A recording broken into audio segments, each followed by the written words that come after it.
Hello and welcome back to Blackwatch Intel. My name is Crashy and today I'm going to be doing a special top 5 tips video for how to rank up the fastest in Overwatch. Now, these tips are probably some that you've seen before, and others are something I specifically wanted to emphasize on because I definitely know that there are a lot of things that everybody's trying to do, and all the trials and tribulations of competitive. I myself am still working my way back into Masters after being placed in Diamond this season, and still looking forward to my goal of hitting Grandmasters, so let's go ahead and jump right into it.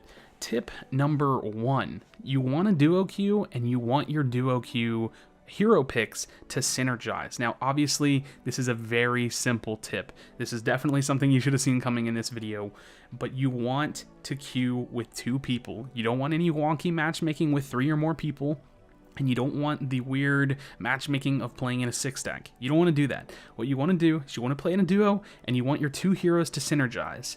Now, what that means is that you want to play Pharah Mercy, Zarya, Genji, or Tracer, Winston and Genji, Ana, Soldier, something like that. You want to synergize. You want to make those team fights make sense. You want to make those ultimate combos make sense. So make sure you find a player, work together with them, get on the competitive ladder, and make that your duo. It's actually a fun kind of a bonding experience between a couple of friends. Me and my friend duo while I play on my Smurf. He plays on his account, and it's a pretty fun thing. We do our best to synergize. Obviously, some games we don't feel like always playing the same combos, so we change it up, but it's definitely a strong way to rank up.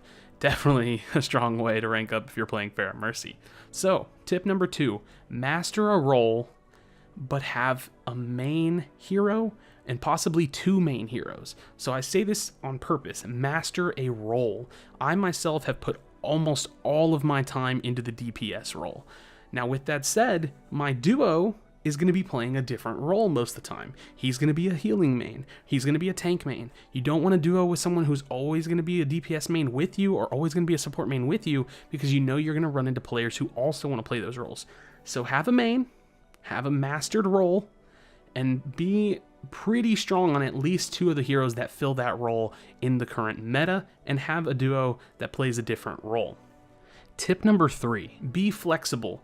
And when I say be flexible, I mean be flexible enough to win with stubborn players who won't swap or one-tricks, because I'm telling you right now, these are the trials of competitive Overwatch. You are gonna play a game where you have a one-trick, or you have someone who's stubborn and they're not gonna swap, they're not gonna be in voice chat, and instead of tilting off the face of the earth like I do, you're gonna want to pick something for the team. So I say master a role and have 2 main heroes, but be flexible. You know what I mean? Know what you're doing in the game of Overwatch. Know how to play Roadhog. Know how to play Reinhardt.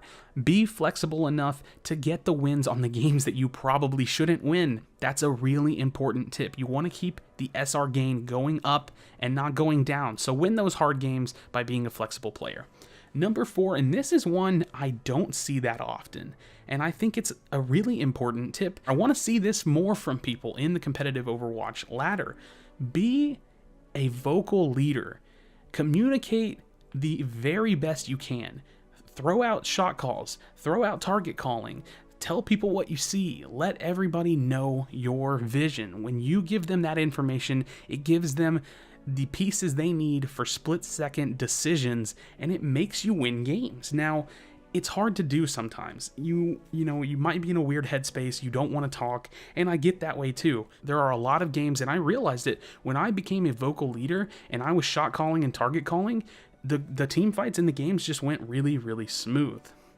So, moving on to the very last tip number 5, play 100% for 100% of the game. The reason this is a tip is because I have lost so many games, and I know you have lost so many games because at the start of the game, someone already made up their mind that the game was a loss, or after the halftime, after your attack or after your defense, someone decided the game was over. Play 100% 100% of the time. It's super important to know that cheesy comps, playing with one tricks, having stubborn players, having 4 DPS, 1 tank, and 1 healer can still win. It's all about playing your best, being more consistent than the other players on the enemy team, and focusing as hard as you can and putting all of your effort into it. So thank you guys so much for watching this video. If you're new to the channel, please subscribe. I'm trying to grow this thing. I'm doing my best to pump out a video every day, trying to stick to the schedule. It's probably going to slow down a little bit, but I'm hoping to bring new content creators to this channel. So subscribe for more videos, more topics, discussions. Let me know your thoughts, your tips in the comment section below. Feel free to request some videos or some topics you'd like me to talk about. And thanks again for watching. I will see you in the next video.